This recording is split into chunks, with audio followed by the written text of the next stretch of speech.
teman-teman, sekarang saya sudah berada dengan pemilik dari Uderia. Dengan ibu saya, siapa saya bicara? Ibu Rosmalinda Brusitepo. Oke, sekarang kita akan berbincang-bincang mengenai Uderia sendiri. Apakah ibu berkenan untuk saya wawancarai? Ya, Oke. Sebelumnya apa kabar Bu? baik. Oke. Kalau bisa diceritakan awal mulanya ibu bisa berjualan jeruk dan memakai nama Uderia itu dari kapan? Dari sejak tahun 2000, keluarga saya menyuruh saya untuk menerima jeruk di Jakarta. Sebab yang ngirim itu abang saya sendiri. Oh, oke. Berarti kalau bisa dibilang emang dari awal dari pihak keluarga juga yang mensupport untuk berjualan ini ya? Iya, Oke. Berarti untuk sekarang udah 24 tahun ya berjualan jeruk. iya. Apakah sebelumnya juga pernah berjualan buah lain? Pernah dulu di Medan. Oh, oke. Baik. Terus boleh diceritain nggak susah senangnya berjualan jeruk itu seperti apa? Ya, banyak susahnya, banyak senangnya lah. Apa susahnya pas Kalau senang itu? susahnya misalnya jeruk itu dari Medan mahal, tiba di Jakarta mungkin harga turun. Oh, berarti tidak sesuai dengan nanti hasilnya ya? Iya. Kalau senangnya ya berapa kita beli di Medan bisa juga naik harga di Jakarta. Jadi kan kita bisa menghasilkan banyak keuntungan. Oke. Kira-kira jeruknya emang dari Medan saja atau bisa dari kota-kota lain? Itu jeruknya memang khusus jeruk Medan. Oke. Untuk setiap harinya ataupun setiap minggunya jeruknya datang berapa banyak? Ya sebenarnya sih nggak menentu ya, bisa juga satu mobil satu hari, bisa juga 2 hari sekali. Karena kan perjalanan kita kan nggak tahu. Mungkin di Medan itu kita bisa menyusun setiap hari, tapi nggak setiap hari bisa tiba di Jakarta. Karena perjalanan kan jauh, bisa terlambat gitu. Biasanya berapa lama tuh pengirim dari Medan ke Jakarta untuk jeruknya? Itu tergantung mobilnya ya. Kalau mobil besar dia yang ukuran 10 ton lebih itu bisa sampai 5 hari. Tapi kalau ukuran dalam 6 ton itu satu mobil bisa 3 hari. Oke. Untuk Uderia sendiri biasanya per minggu berapa banyak tuh barang yang datang?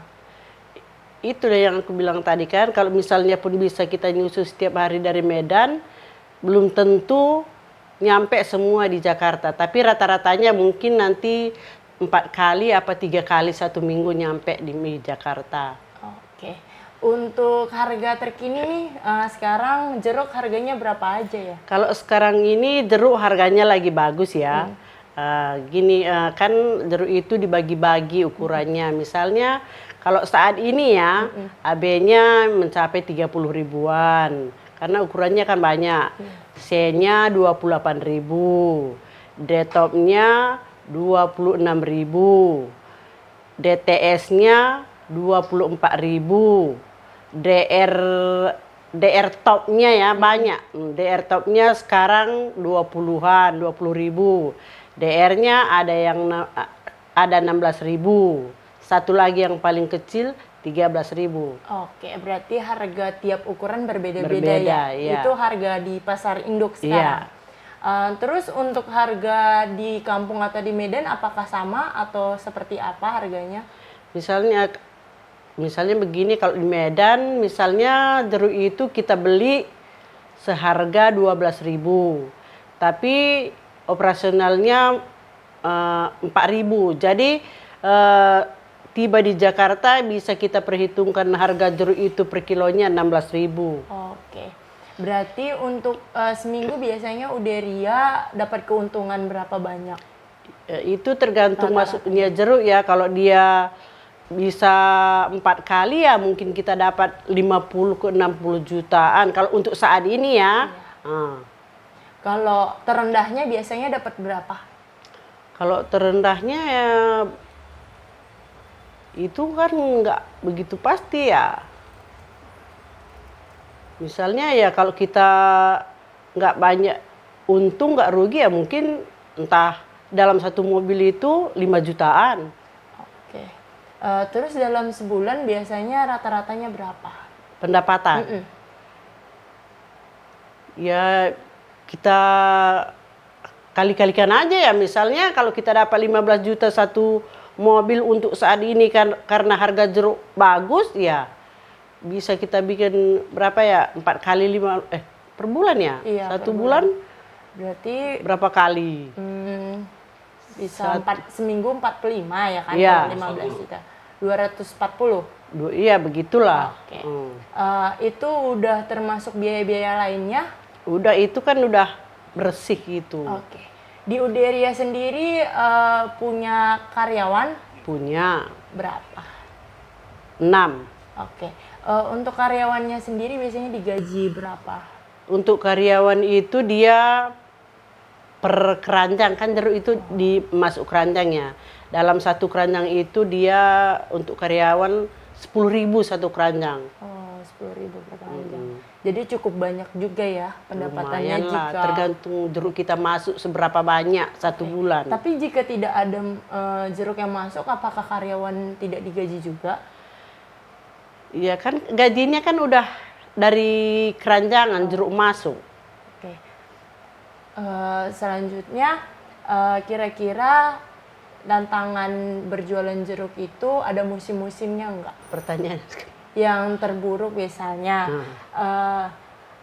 di musim-musim apa aja nih jeruk-jeruk itu laku banget, atau di musim apa aja yang jeruk itu kurang lancar? Kalau ramenya bisa kali waktu Ramadan, tahun baru, Natalan, 17-an itu Rame. bisa rame.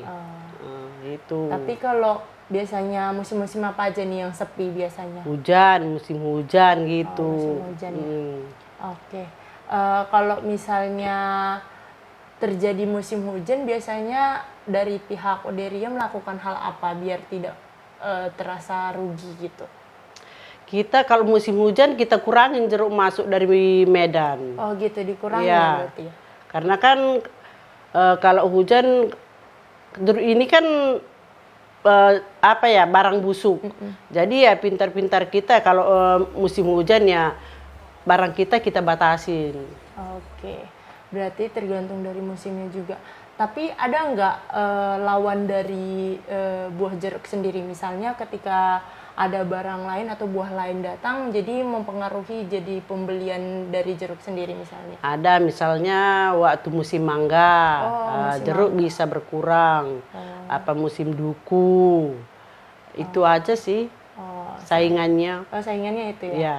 Oke. Tapi kalau misalnya seperti yang Ibu tadi katakan, musim mangga, musim duku ada, apa mempengaruhi harga jeruk juga? Iya. Mempengaruhi juga ya? Karena kan duku sama mangga musiman. Kalau jeruk ya ada terus, sekalipun nggak banyak tapi tetap ada. Oh, oke. Berarti bisa dibilang mangga dan duku itu juga cukup berpengaruh dari harganya itu sendiri. Iya. Berbicara dengan harga, di pasar induk sendiri itu cara menentukan harganya yang seperti Ibu tadi katakan itu seperti apa sih? Sebenarnya ya kalau di pasar induk harga itu bisa tinggi kalau lagi barang kurang. Gitu. Kalau waktu musim dia gitu ya harga pasti berkurang lah. Karena banyak kan. Jadi pembeli itu ya nanya ke sana sini gitu kan. Dia tentu mencari barang mana yang paling murah gitu. Oh, yang paling murah ya? Iya, karena banyak pilihan. Biasanya Uderia sendiri itu udah mempunyai pelanggan ya? Pelanggan khusus biasanya memasuki ke kriteria konsumen mana saja nih?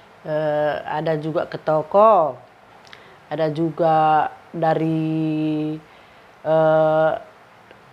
sekitar Jakarta inilah ya, banyak pelanggan. Oh, berarti udah ada pelanggan khusus juga ya? Banyak.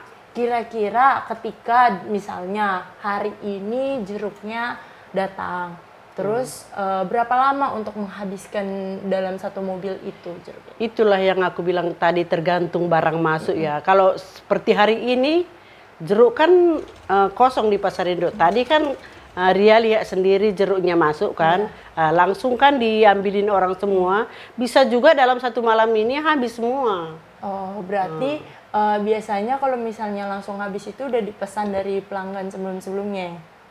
Ada yang udah dipesan, ada orang lain datang sama kita kan nggak tahu dari mana semua pembeli itu, karena jeruknya kurang gitu. Oke. Tadi aku melihat di pasar ada bentuk packaging dari jeruk itu sendiri kan, ada yang kardus dan ada yang keranjang. Iya. Apa sih yang membedakan itu?